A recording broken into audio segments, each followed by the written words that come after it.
Miramar is a weekly radio talk show hosted by Commissioner Darline B and longtime Miramarian Sherry Abdin.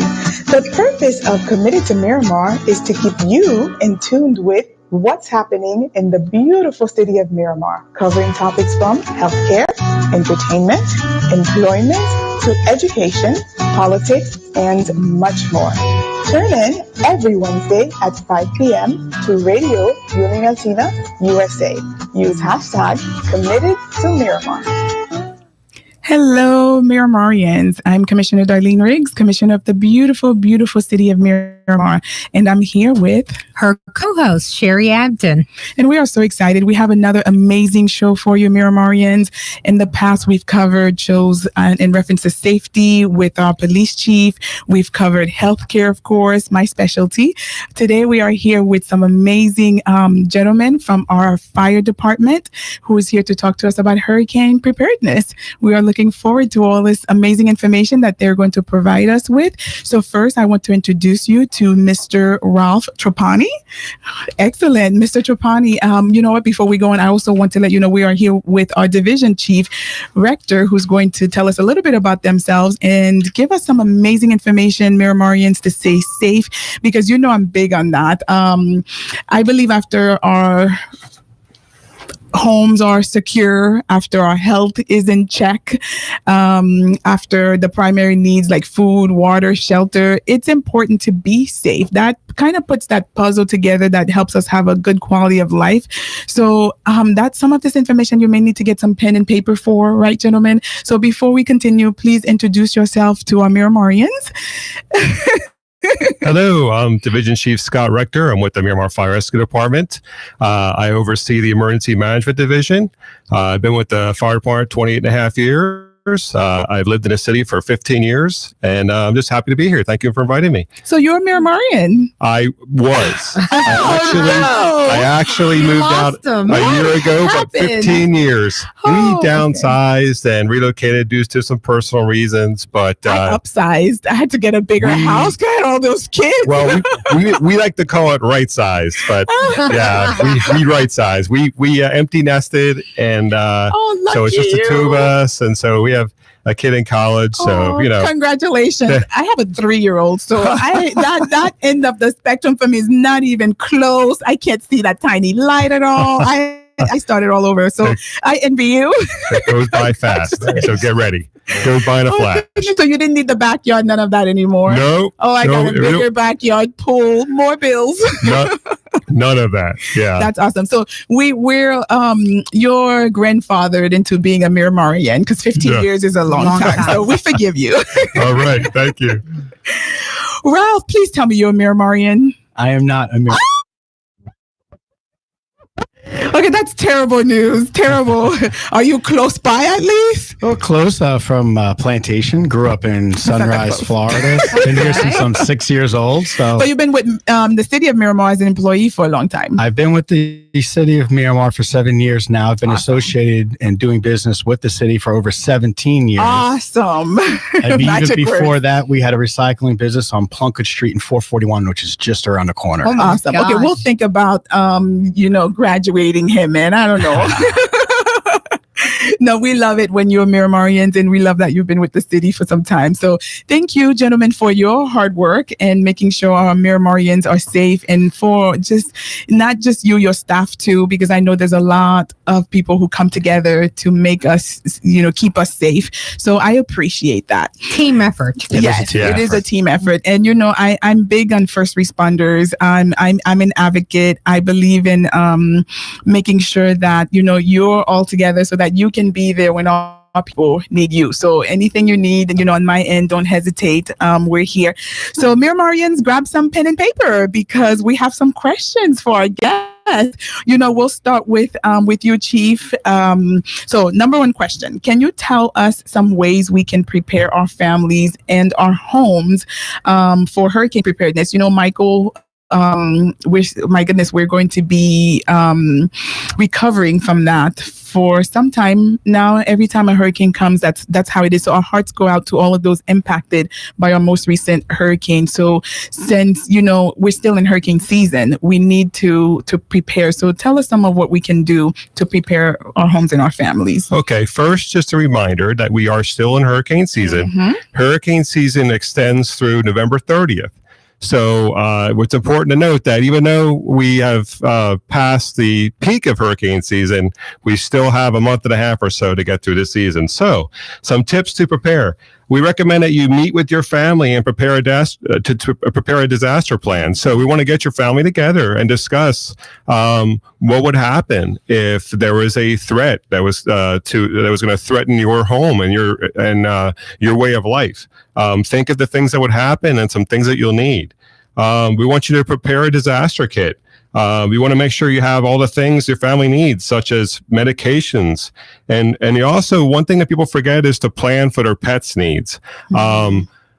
It's very sad and unfortunate, but when you watched some previous storms that went through the Carolinas and things like that, there were so many pets that were left that people just didn't have a plan for, and the pets were left to fend for themselves. Luckily, a lot of them were rescued, but it's very sad. So it's important to, when you're planning, include your pets. The other thing that people really forget sometimes is to think about your children. These hurricanes, disasters, really affect children. They are really affected emotionally. So the more you're prepared, the more you have it together, the more organized you are, the less the effect will be on your children. If they see that you're totally stressed, panicking last minute, trying to get supplies together, things like that, it takes a real toll on them. So we'll get into some more information here on being prepared, but just be prepared, if not for anybody else, for your children, so that they emotionally are more comfortable with the situation. So in planning for your children, one thing we recommend when you put together your disaster kit is plan for like coloring books or things to keep your children busy, games to play, fun games that your whole family and your children will enjoy playing. iPads, okay, that's fine. But the thing is, there's a good chance you're not going to have power. It'll probably work for maybe a couple hours and then the power goes out. So, good old fashioned coloring books, old fashioned card games, things like that. It's super important to include that in your kit. So we recommend everybody has a kit, either one for the whole family or one for each person in your family. And you're going to stock things like water, non-perishable foods. Go ahead. You know what? We recommend at the beginning of the season, we're already past it. So hopefully a lot of you have already stocked up for hurricane season. But if you haven't, it's not too late. Recommend going out buying extra water, extra non-perishable items. We drank them already. Yes. Yeah. So, but you know what? Make sure one thing to do is have an inventory level. So, hey, we're always going to have on hand, like 3 boxes of these, whatever. Yeah, and not utilize those until we need to, because that's what happens. We buy them no hurricane and we start utilizing them. Before you know it, there's no bottled water. Right. So it's a good idea when you have there's a really good apps now for tracking groceries and stuff like that. Some have even maintained inventory. So maybe adjust that for hurricane season, have extra supplies on hand. Because if there is a storm spiraling up out there, sometimes they spiral up and you don't have much time. And so you could be in a panic situation where you only have a day or two to prepare. Yeah. And guess what? Everybody and their mother is out there trying to get their stuff gas too. Is another, the waiting. Yes. Yeah, you could learn another language waiting to get gas. So with that, we recommend that with the non-perishable items, extra batteries, make sure you have flashlights in the house, make sure they have good batteries. I recommend replacing the batteries every year. Check in your flashlights, make sure you're good there. If you have a generator, you need to have good fuel in it. Make sure you use fuel conditioner so the fuel doesn't go bad. Safety with that too. Yes. Not to have them in the garage. Right. There's a fire safety issues with running in the garage, but there's also carbon monoxide. Yes. Very very important. Carbon dioxide from a generator running in the garage or close to the house is very dangerous. So you want to make sure, I believe the rule of thumb is 15 to 20 feet away from your home for running your generator. So, but it's good to look that up. Don't quote me, but I believe that's the recommended range to run a generator from your house. So the other thing in preparation is you want to prepare your home. Now, hurricanes, a lot of times they come with a lot of wind. But actually, the most damage that occurs in hurricanes, rule of thumb, is from water intrusion. So it's very important to check your home. There's a lot of times you wouldn't believe it, a crack around windows, around the caulking and stuff like that can bring in a lot of water into your home. And we saw that in the hurricane last year, Matthew. A lot of folks, even though we really didn't get hit hard with winds and we didn't really get a severe hurricane impact here, a lot of people had a lot of water intrusion in their homes. So go around, caulk windows, check the window seals, make sure the house has a good coat of paint, because a lot of times paint is actually a waterproofer. So that's one of the things we recommend. The other thing is to check your insurance coverage. A lot of you wouldn't believe it, but a lot of people don't realize what insurance coverage they have on their home. I've had so many people with that issue after Irma, and that are still dealing with that till this day and never really got reimbursed or any type of compensation. I've even heard folks say, okay, the damage that have occurred is almost as much as my deductible, so they won't. That's crazy. So here's what happens. A lot of insurance policies will have a separate hurricane peril deductible. It's important that you know what that deductible is. I heard some instances in the Florida Keys when the hurricane hit down there, their deductibles were up over $250,000. Right, which is crazy. Why?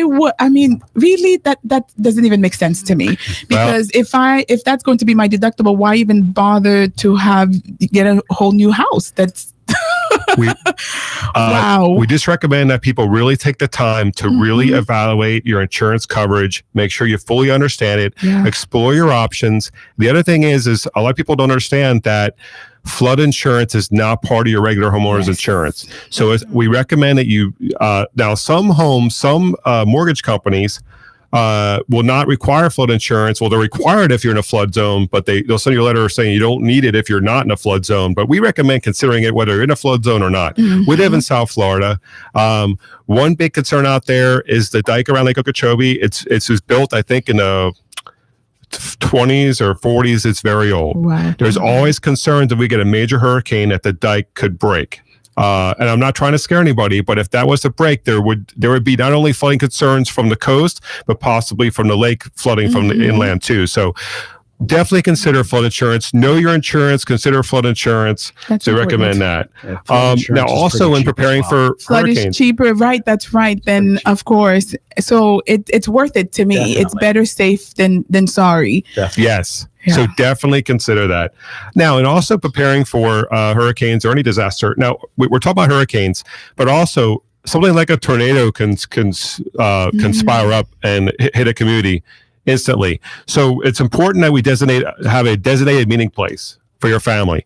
So when I say that, I mean, if something were to happen that you couldn't get to your home and the cell phones were down, your family should have a designated meeting place, a place that we all know you're going to meet if there's a disaster, an emergency. So that's another recommendation. That's important. I never thought about that one because we kind of sort of, but I never talk about that with my husband or my kids. Like that's good. I'm writing that down. So I've done it in the yard. I have one daughter who is near 30 now, but when she was younger, we only planned if there was a fire where to meet in the neighborhood. Because a lot of people now got rid of their home phone lines. They got the only form of communication is cell phones. If the tower goes down in a disaster, so it's important to have a designated place where you're going to meet. Okay. And it could be a library, it could be a police station, it could be grandma's house, whatever you want to come up with. City Hall, go to your office. Oh no, the police department. Ooh. There's a lot of we could talk about this particular topic, this question for hours. But what I recommend is you go to our website, miramarfd.org/EM. And you can also go to ready.gov for more information, lots of information in preparing for hurricanes and disasters. Excellent. We're going to take a 1-minute break. So just to recap, we are still in hurricane season. So Miramarians, if you didn't get a chance to get pen and paper, go ahead and grab that while we take a quick break. When we come back, we'll give you that information again in reference to how to go about getting further information once, we're done today. But we have so many other questions for you, Chief. So hang in there, Miramarians. We'll be right back. I'm Commissioner Darline Riggs. Unilatina International College with campus in Miramar, Florida is a boutique college with focus on entrepreneurship. UIC offers associate and bachelor degree programs in business, tourism, and communications and media. Associate degree students develop their business plan while studying at UIC. Dream, learn, and grow. Join now our business incubator. Learn more at unilatina.edu or call 954-607-4344. Unilatina International College with campus in Miramar, Florida is a boutique college with an applied, cutting-edge holistic education model. Business, tourism, and communication students not only develop their field intellectual skills, but are also empowered to become holistic professionals and human beings through yoga, self-empowerment, holistic human development courses, and more. Sign up to become a holistic professional at unilatina.edu or call 954-607-4344. Committed to Miramar, committed to our community. It's right here in Miramar. Hello, Miramarians. Welcome back to Committed to Miramar. I'm Commissioner Darline Riggs, and we are here with our Fire Chief, Division Fire Chief, Rector, and also we are here with Public Works, Mr. Ralph Trapani. I said that beautifully. And we've gotten so much amazing information already. For example, we are still in hurricane season, folks. Don't think it's over. You still need November to stay prepared. 30th. Exactly. So we go through this until November 30th. We talked about, meeting with your family, having a designated place to meet afterwards. We talked about disaster kit. So we're going to continue with preparing your homes. We talked about insurance. So Chief Rector, go ahead, continue, give us some amazing information. And I have a few questions. Gotcha. Did you want to talk about the Alert Miramar program? Yes, I would. Absolutely. That's on my list. So yeah, let's go ahead and give folks some information about that. Yeah. So with preparing for hurricanes and other disasters, we have a free service here in Miramar. It's called the Alert Miramar program. It's actually an emergency mass notification system that we utilize to contact our residents and keep them informed of emergencies. So it's not only used for hurricanes, but let's say there is a dangerous situation in your neighborhood. We can actually circle an area of where there's a dangerous situation and make sure that you get the information that to prepare for that or to evacuate or whatnot. So it's really important that our residents and our businesses sign up themselves on our website to receive this pertinent information. The website where you'd want to sign up for it is www.miramarfd.org/alert Miramar.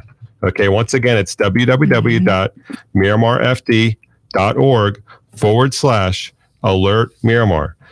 So the sign up process is very simple and easy. We actually have a video and a lot of information on that portal that explains the service. It explains how to sign up. We have a little video there that kind of walks you through. If you just click on the various pages, the overview page and stuff like that. Once you sign up, you can sign up for while you're signing up. You want to make sure you give us all of your contact information. You can cell phone, your home email. If you have other emails, give us so we can make sure you get the information. Make sure you put your address in because that's really important in case there's an emergency that affects your particular address. We also want you to consider signing up for automated weather alerts. That's a great service through this where you can actually pick and choose. There's a whole menu of options for automated weather alerts. So if there is a severe weather event that's going to affect your area where your home is located, it'll notify you by your phone or your home number or your email, however you signed up. The nice thing about it is you can customize your quiet times. So if you don't want to go off at 3 a.m, or if you only want the really severe ones, like that's, I would definitely recommend like the hurricane warning one to leave on, and the tornado warning. But the rest, you can set quiet times for those. So that's a really nice feature. The other thing with Alert Miramar is there's a free app available. The app is provided by Everbridge. Everbridge is a service provider. The app is great because you'll also get push alerts to your phone. And the great thing is that when you travel, through other jurisdictions throughout the country, if there's an emergency affecting where you're at, and they're using that Everbridge platform, which a lot of places are, you'll get the alert for that area. Oh, that's that's a super thing to have. Yeah. See, for me, I rarely leave Miramar. If I do, it's only to go like to Pines or sister cities. I need to travel more, but that is an amazing feature. What about the Bahamas? Does it work if you go to the Bahamas? Well, I don't know. I haven't heard if the Bahamas is on it, but you never know. They could. They very well could. My possible next trip. Maybe. I believe they are international. Everbridge is a very widely used system, so it's very possible. I believe Apple uses Everbridge, and there's a lot of corporations using it now. Awesome. So yeah, it's very widely used. It's pretty cool what we can do with apps now these days. I renewed my CPR card recently, and the instructor was telling us about an app where you can choose to be a part of it if there's an emergency where they need a certified person who has a CPR card, and if you're close by, it sends you an alert to go before EMT gets there. That's pretty cool. Yes, and in the fire department, we utilize Pulse Point, Pulse Point does that. And it's something that we also could talk about another session, is about the Pulse Point app. Works really good. Because time is of the essence for those type of emergencies. So if you're at Publix and somebody passes out by the meat and you're by, the cupcakes, you can get an alert to go save a life. Exactly. Right. So this is just another way to leverage technology for our safety, and it's awesome.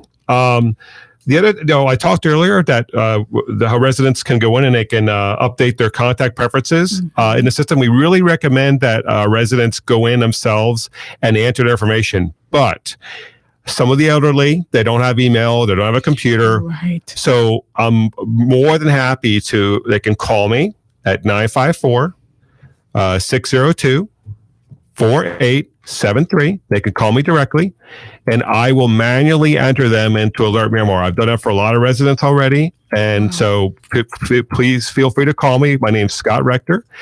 Once again, 954-602-4873. And I can sign up the folks that don't have computers or unable to go into the web portal and do it themselves. You know what I think we should do? For example, our seniors go to our 2 senior centers, both Historic Miramar and out west. And I know we over a year ago, where we cut the ribbon on the computer lab for our seniors. So it might be a good idea for us to maybe one day go and register all of them. Sure. The ones that choose to do this that way, because they're all in the same room, at the same time. That would be a great initiative. Yes. That way we know our seniors are locked into the system. And they all have cell phones. So even though they have a hard time getting into the system and registering, they have the cell phone and they text me all the time. So I know that, I think that's a pretty good idea to go to that day and register them. I'm putting that on my to-do list. We've done 3 disaster preparedness workshops this hurricane season so far this year. We plan on continually doing them each year. And we can definitely design some of those workshops around the seniors and their locations. So that'd be great. It'll be great, when we're in an era where everybody, or 90% of the population, is technologically savvy, where we don't need to do that. But in the meantime, you're right. They do need that assistance to do that. Our younger folks do not. But thank you for thinking about our seniors. Well, I'm a senior and I want to be an assistant. You do not need help, Sherry. She's funny. She does not need us. She can do it herself. You're funny. But anyway, just because you live in Miramar, don't assume that you're in the system. Because we do get white pages information, but a lot of times it's not really accurate. We get white pages and yellow pages. So we definitely encourage our residents and businesses to sign up for the system. Please, this way you'll stay well informed of what's happening so we can keep you safe. We will give you information with instructions on what to do. We especially want to reach out to the folks that may be in homes or in situations where they need to evacuate to a shelter or something like that. We want to get them the right information and early so they can properly prepare. I know we've met with a few of our community leaders, especially the faith leaders, and in reference to putting something together where the residents know where to evacuate depending on where in Miramar they are, like which church would be the shelter or school. I know Miramar High has been a destination area in the past. So are we still doing that? We're meeting, I think we met with United Methodist on Utopia. Yes, they've been in talks with them in reference to prepare, with the assistance they can provide in hurricanes. The county emergency management actually coordinates the hurricane shelters. Okay. So usually the first shelter open is Everglades High School, followed by New Renaissance and Coconut Palm. So we have a number of shelters that could open in Miramar. That's why one of the reasons why it's important to sign up for Alert Miramar, because we will provide the list of shelters that are open as they open and availability. We'll provide updates. And also we would know, because I know not every shelter accepts the pets or allow you to come with your shelters pets. So that would be good to know if you're going to a shelter that doesn't allow you to bring your pet. That way you do something about the pet prior to going to the shelter. So they would be able to know on the app whether it's a pet-friendly shelter. Well, we will send out messaging, and the messaging will include the shelters that are open and what their status is. Okay. And then with that, we'll also provide, when we send messages, an information line where they can contact us or go to a website to find out the status of these services that they need. Usually the pet shelters are, usually for just a point of reference for pet shelters, usually have to sign up ahead of time for those, and especially also for special needs. Can't be a last thing. They can always check with Broward Emergency Management. That's where they would normally register for those things. So it's important to check with them and see if you need to be pre-registered, because there is very limited availability for the pet shelters. But that must be, challenging to last minute not be able to find a place for your pet. So I would recommend folks, we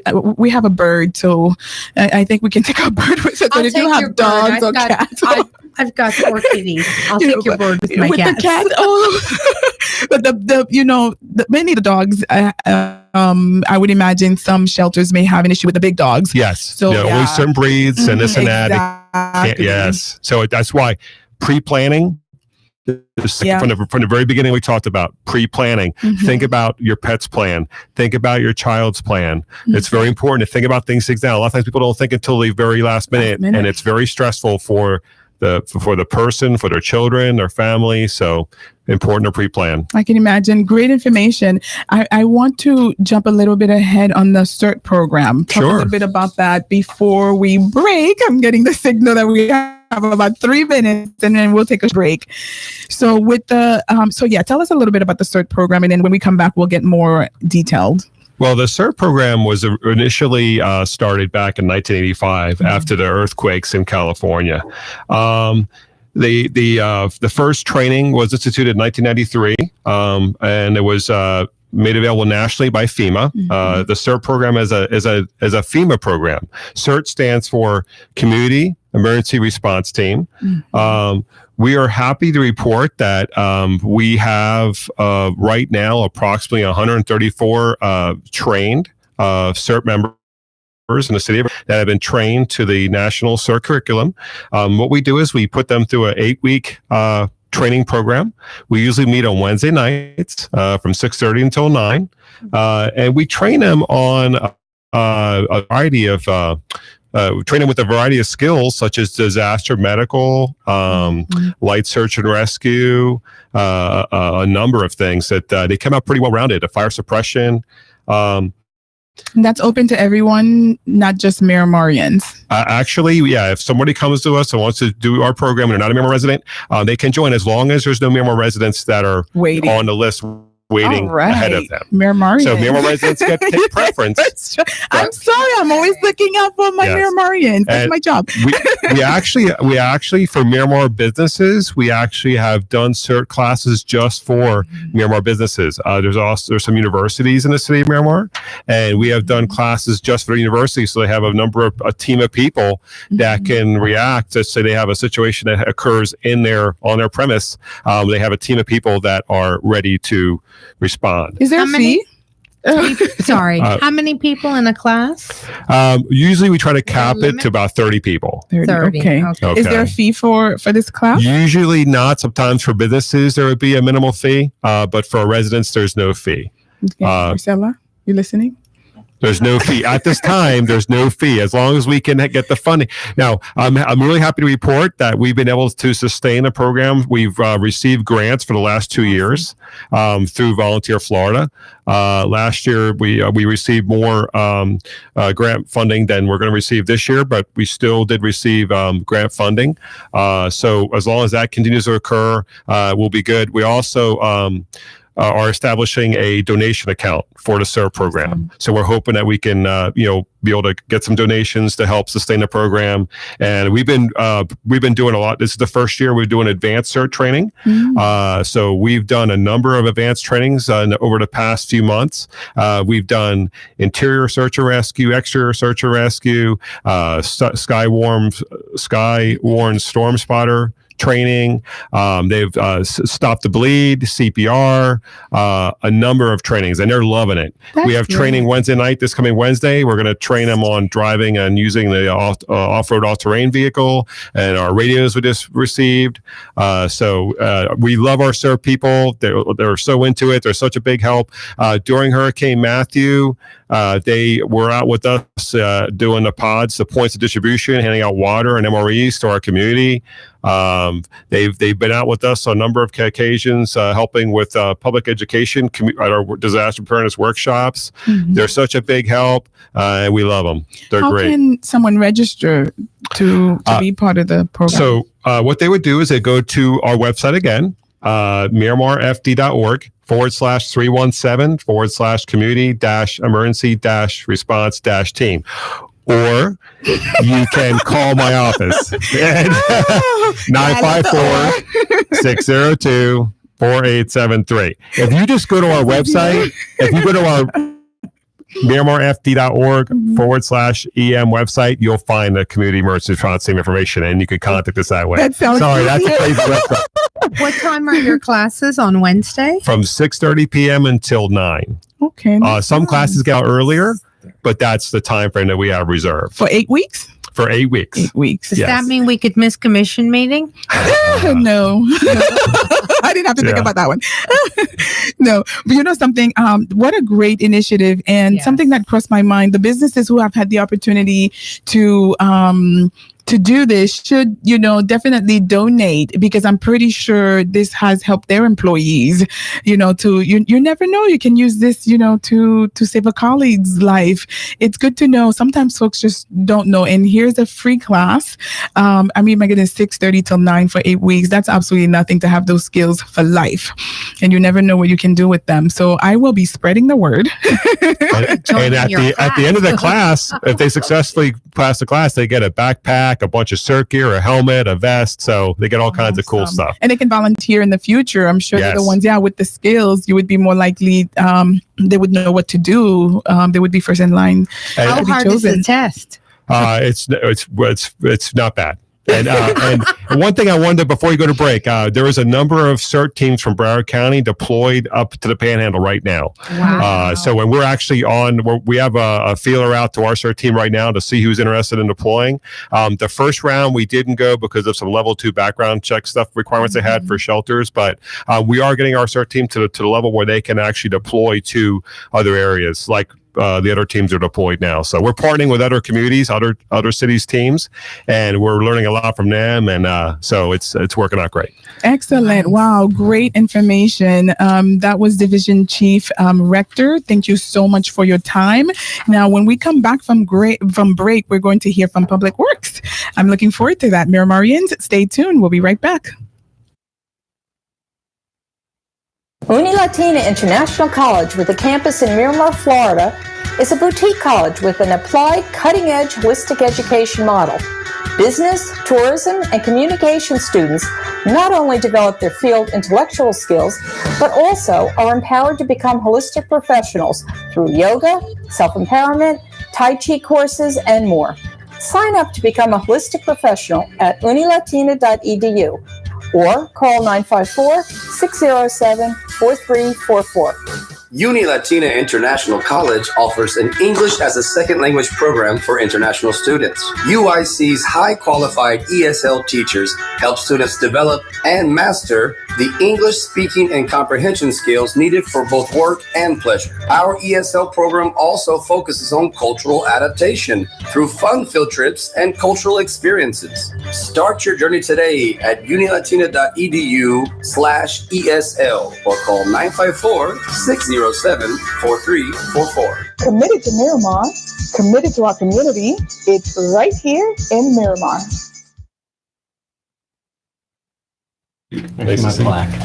Miramarians, welcome back to Committed to Miramar. We want to say thank you one more time to Division Chief Rector for all of that amazing information. We love our first responders, we love our firefighters, and we thank them so very much for everything that they do for the beautiful city of Miramar. Now, Miramarians, it's time for Public Works. Yay, Public Works. Yay! No, you are such a vital part of our community, and I have some questions for you too. And I always remember when residents reach out to me, in reference to whether it's before the storm, after the storm. So I have some of those questions for you because they'll probably come up again, especially if God forbid we end up with another hurricane. So, Mr. Trapani, can you tell us a little bit about yourself, your title, all the craziness that you're responsible for? And I like to let Miramarians know that, so that way they know who to call whenever they have the concern. And blame anybody but Commissioner Riggs. That's why I want you to know who's who and what they do. That way you don't blame Commissioner Riggs. No. You're awesome. Thank you. All right. So I'm Ralph Trapani. I'm with the Public Works Department. I'm the Solid Waste and Recycling Manager. I've been with the city for 7 years. But like I said before, I've been dealing with the city for 17 years now. So I really have grown accustomed. I really do love the city very much. I've spent a large portion of my adult life here or around here. So I feel like I am definitely part of the fabric of the city, even though I do not live in the city itself. We'll make you a Miramarian. well, there's a whole ceremony. There's a little blood involved. No, I'm kidding. No, but thank you so much for being here, for educating us. So we have a couple of questions. Sure. What can our residents do to prepare their homes for the hurricane season in reference to, public works and your department? Okay. So as it relates to solid waste and ultimately debris cleanup following a storm's impact, preparing your home for hurricane season is more than just boarding up the windows. A lot of debris and damage is produced by falling trees, flying debris, and flying branches. So keeping your yard clean and landscaping in good condition throughout the year really does have a benefit when a storm impacts our area. Decaying branches and rotting trees that are weak will be the first to fall when high winds and heavy rains arrive. They should be trimmed or removed before hurricane season, which non-hurricane season runs from December to May, and hurricane season is June 1st through November 30th, like Chief spoke about before. Large branches that hang over roofs can also damage your home, whether it's the roof or the gutters, or allow water intrusion. Have these branches and trees cut and removed by an arborist, not by your neighbor. That's important to point out, because I know so many people who have butchered their trees, and they don't understand the trees are protected. You can't just cut them any way you feel like it. There's a certain way to trim them. Well, that's absolutely true. If you what they call, they hack a tree. Yeah. If you cut it the wrong way, it doesn't even have to be a hurricane, just a strong wind. If you cut the tree the wrong way, it's going to blow over, and it can blow on your house or it can blow on your neighbor's house. If you get caught butchering your tree, you have to replace it. That's correct. 2 trees for every one that you take down.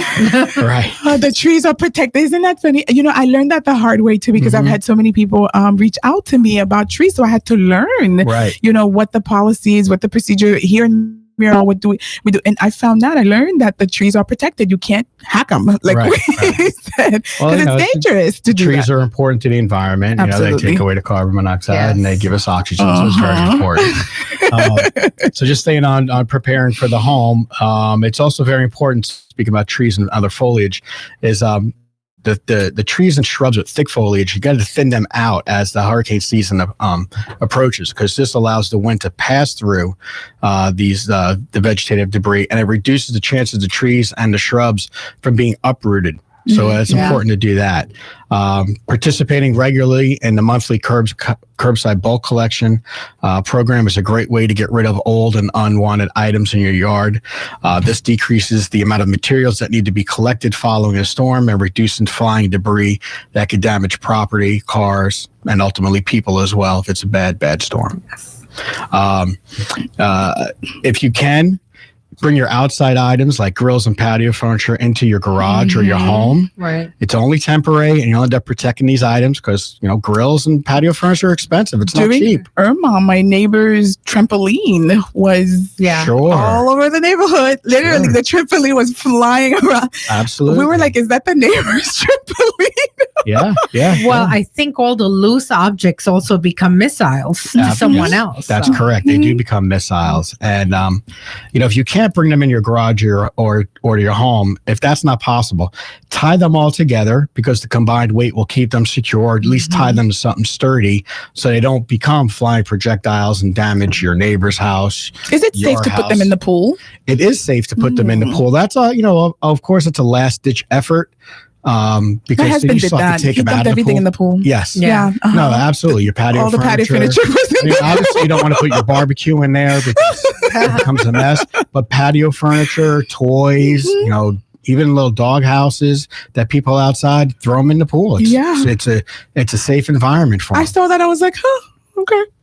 One of my pet peeves is the coconuts. This is South Florida. Right. Everybody's got coconut trees. Right. Gotta take them down. The trimming of the coconuts. Right. That's why it's so very important from December to May is to keep those trees trimmed, do your regular landscaping yard work, and not to wait until the storm approaches. I mean, last year after Irma, we had literally a john boat, you know, a small john boat, about 10 or 12 feet, and it was full of coconuts. Oh my goodness. Wow.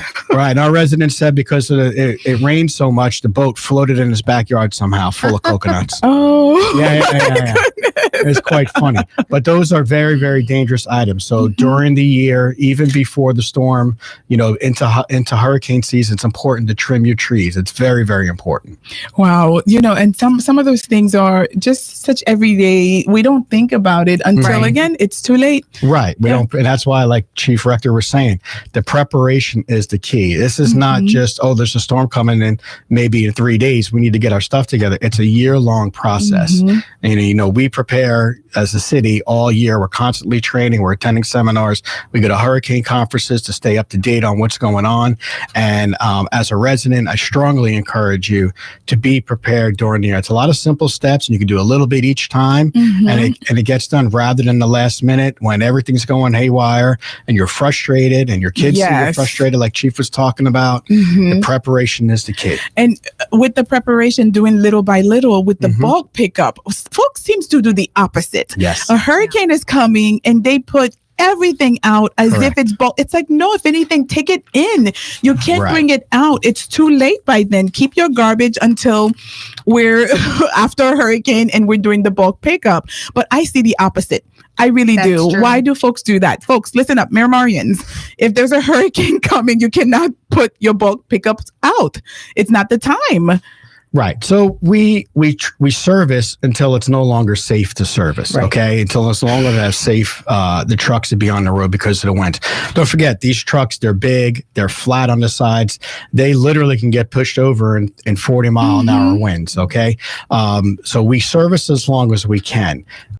Getting back to I'll just step back. You know, and you talked about it before. When you go to the gas station or the supermarket, those lines, they're crazy long, right?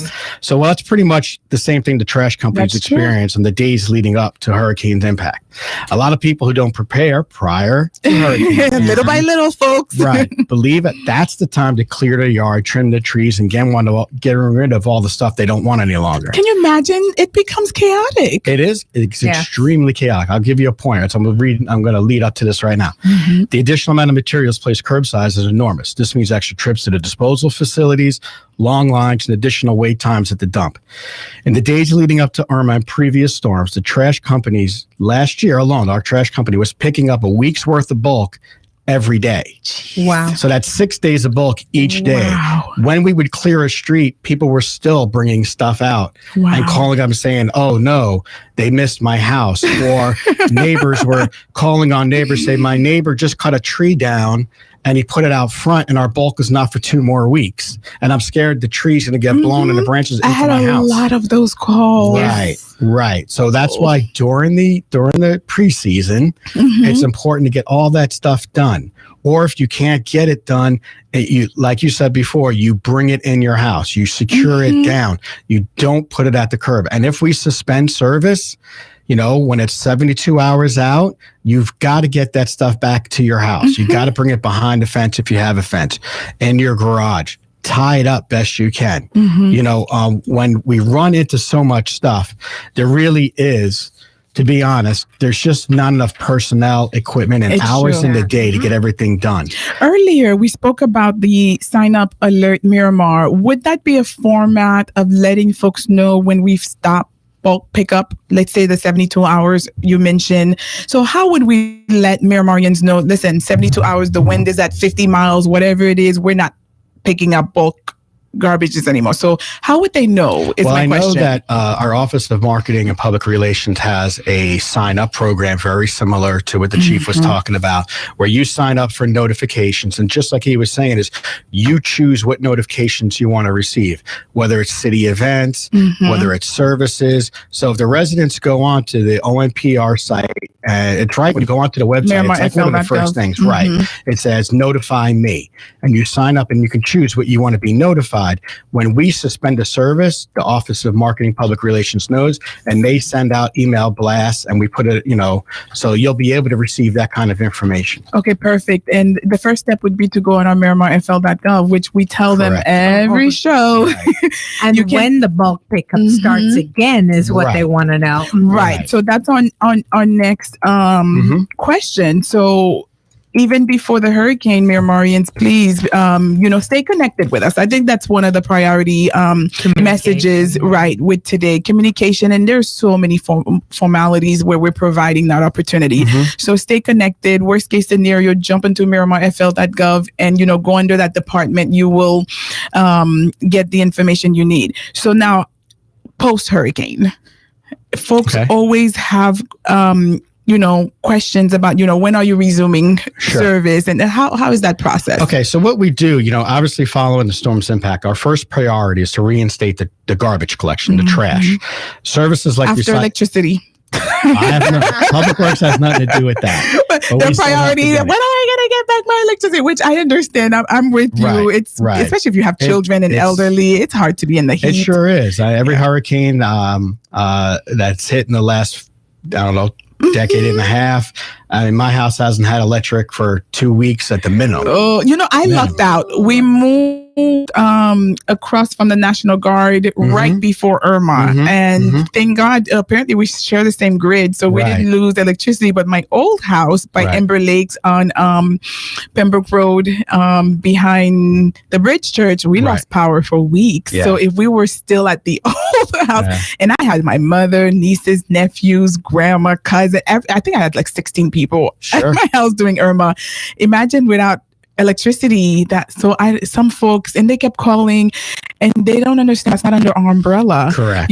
So we get blamed for everything, unfortunately. So I kept telling them we don't have control over that. Folks think they can just call in and we turned it back on. It's not that simple. So I would say after electricity, garbage is the Right. next Garbage. priority. I mean, there's a lot of things. We got to clear the streets. You're at the top. once the streets are cleared, which is part of the debris management, once the streets are clear, we reinstate our garbage service. So why we suspend recycling in bulk is the recycling trucks, particularly, we suspend recycling. And we need to use those trucks as additional garbage collections because people have so much more stuff because you lose electric and then your electric is gone for 4 days and all your food's gone. Your food's no good. So that has to be thrown away.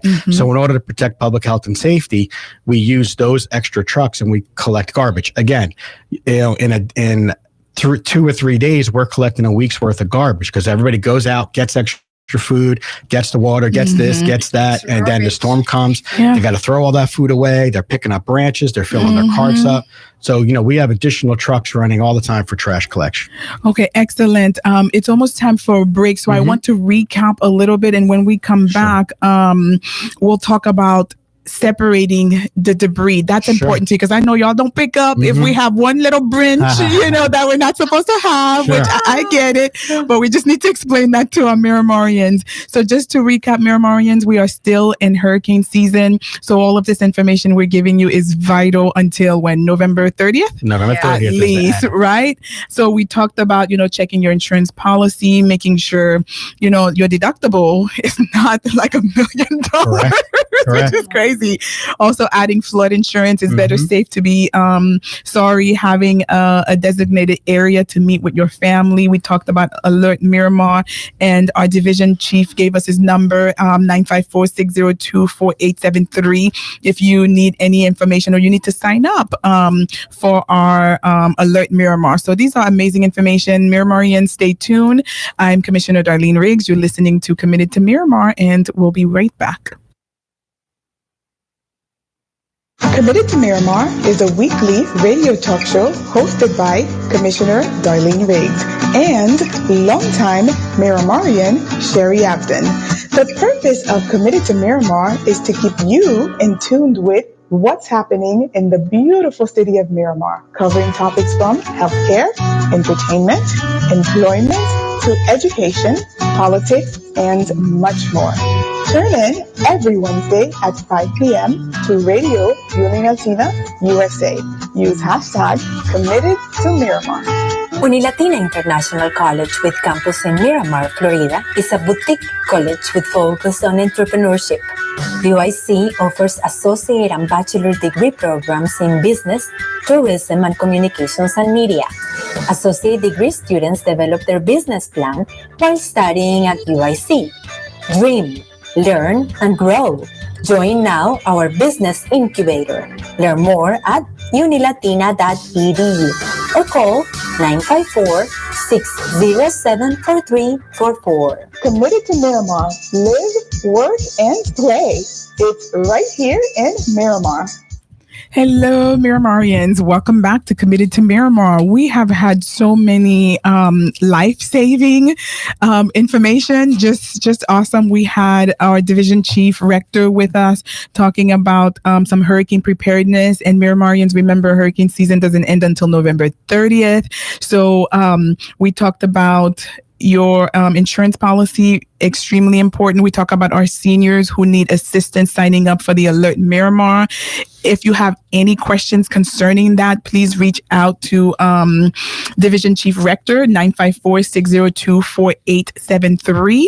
And we also have in front of us from Public Works, Mr. Ralph Trapani, talking to us about waste management and the debris pre and post hurricane. And that is such an important question. You mentioned a lot of services that we provide, throughout pre, during, after hurricane season. And one of the things I want to mention to our Miramarians is that all of that is done with no extra fees. It's not like we charge you extra because there's a hurricane and we have to, no, that is all in whatever you're already paying for your services. So that's great component. Can you imagine if we get charged every time a hurricane comes and we have to have extra trucks, extra pickup? Like you mentioned, we picked up in a day what we normally would do in a week. Yes. Yeah, that's insane. Absolutely. And with no extra fee. So that's awesome. So a couple more questions. So a lot of times our residents will say, why are services suspended, after hurricane? That's the conversation we were in the middle of before we had to take a break. So talk to us about that. What is the city's priority in reference to doing that? There's a reason we do that. Okay, yeah. So obviously, immediately after a storm's impact, our priority is to clear the streets so our emergency vehicles can get to where they need to get. Our second priority is, we reinstate our trash collection, and we'll suspend recycling and bulk collection services, recycling to get the trash because it becomes a health and safety issue, and bulk because we're using those vehicles just the same way that we're cleaning up hurricane debris. The reason that we suspend the recycling specifically, again, to help with the trash collection, and we do that for 2 cycles. So, maybe a 2-week period, because in that time is when the food's going to go bad and people are going to come home and throw that food out. So we do it for 2 cycles and then we reinstate it. So it's about 2 weeks, 2 full pickups. So depending on when the hurricane hits, we like to get two full pickups. It's good to do that. And I'm so guilty about not separating the garbage. So last hurricane season, we had an issue with one of the toilets. So we literally replaced the toilet, and my nephew put the old toilet with all of the other garbage and debris, and you all went right past my house. Right. So, there's a couple of reasons for that. First of all, though, the trucks are very similar. They're actually a little bigger, but they're similar to bulk collection, and they're capable of picking it up all together. However, the collection, the processing, and disposal of storm-generated debris can be very costly, and keeping the debris types separated helps reduce the overall cost, which is a savings to the taxpayer. Yes, I'm on board with that. I understood, and I learned a very valuable lesson. So really, the branches should be with the branches, Correct. And the toilet should have been with cabinets or. Correct. Oh, lovely. Okay. I love. Is that on our website? Yeah. Debris removal guidelines. Beautiful. Okay, I need to put this on my refrigerator. Well, you can use that anytime you want. I'll send you over a copy. So the processing and reduction of clean vegetative debris is more efficient and much cheaper than processing all the things together. So that's why. Plus, it's a FEMA requirement that it's done that way. So we have to follow those rules. I need to spread that to my residents. Yeah, I need this on my refrigerator. Yeah. And we need this, year round too, because I see here, if you're too far back, no pickup. So that's why sometimes you go past our stuff. Right. Lord. So during our response last year, we had that on our website. Particularly, we didn't have everything on that's there, like the hazardous waste, because it wasn't that kind of event where they're like experiencing in the Panhandle where everything has been destroyed. Right. We were more vegetative debris. We had about 200,000 cubic yards, and we're very proud that we only operated in. We got that done in 34 days. So we, though it seemed like a long time at that period, we really did do an excellent response based on the limited resources we have. Oh yeah, no, I believe we in the beautiful city of Miramar were the absolute best with the time frame. Even when I drove through other cities after Irma, we were one of the first cities done. Correct. I went, I visited my sister in North Miami like months after Irma. She still has madness in front of her house. And I'm like, are you kidding me? So I'm very proud to say that we were truly one of the best, and who got done quicker, and people were complimenting us and raving on how quickly and efficiently we, got all this debris and garbage picked up. So, another question that came through my mind. Sure. So in the beautiful city of Miramar, we have open community, no HOAs, and then of course we have gated community. Correct. So can you explain that to us? Because a lot of time folks from the gated communities would call and think the city can just come in, and they don't understand that no, we can't. That falls under your association's umbrella. So go over that. Correct. With us. So there's a bunch of requirements that need to be met when to qualify for reimbursement through FEMA and the federal government. Things like it's got to be a presidential declaration of disaster. You have to be in that disaster area. The basic difference is it's a public road and a private road. So if you live in a gated community, you're more likely, that's a private road. So we need authorization to go into your community to perform that service. And we have to get authorization. We have to get a hold harmless signed. And it's not just the city of Miramar says we need this. This is what the federal government requires us to do. So we have to have that paperwork executed. And for some reason, that is the hardest part of this process, is to get those communities to return that paperwork. They want to give it to their board directors. They want to give it to their attorneys, and they just don't want to get it back until the storm hits, and then it's all chaos. Again, with the preparedness, this isn't something you want to do after a hurricane. No, but I believe in Miramar from Irma, we were able to get every gated community to respond back with that agreement. So we wouldn't need another one if, God forbid, we have a hurricane, right? Yeah, we try to do it annually because things change, like phone numbers, names, presidents. But just the update, not a whole new agreement. No, we need to get the most updated information, because FEMA can turn around and say, oh, no, that's not compliant with our requirements. Therefore, we're not going to cover that. I'll just use an example, 20,000 tons that came out of that community. Oh, wow. Okay. Time has flied. My goodness. It's almost an hour. It didn't feel like it was an hour. So Miramarians, yes. So that was a lot of information. And our HOA presidents, please keep in mind what was just said. So residents, remind your HOA presidents to reach out to the City of Miramar in order to get that agreement going. That way it's not a last minute thing that we're doing. So just to recap, Miramarians, we've given you quite a few, information, but if you need more information, you have questions, reach out to us. You can call Division Chief Rector at 954-602-4873. And thank you, Mr. Trapani, for your time and for all that awesome information. We appreciate that. And Miramarians, you could always visit our website, miramarfl.gov, and we have all the different departments, categorized. So if you need information on anything we've talked about today, you can always do that. You can always call us 954-602-3152. And I think we're just about out of time. I'm Commissioner Darline Riggs. Thank you for listening to Committed to Miramar. Committed to Miramar, committed to our community. It's right here in Miramar. Committed to Miramar is a weekly radio talk show hosted by Commissioner Darline Riggs and longtime Miramarian Sherry Abdin. The purpose of Committed to Miramar is to keep you in tune with what's happening in the beautiful city of Miramar, covering topics from healthcare, entertainment, employment, to education, politics, and much more. Tune in every Wednesday at 5 p.m. to Radio Union Latina USA. Use hashtag Committed to Miramar.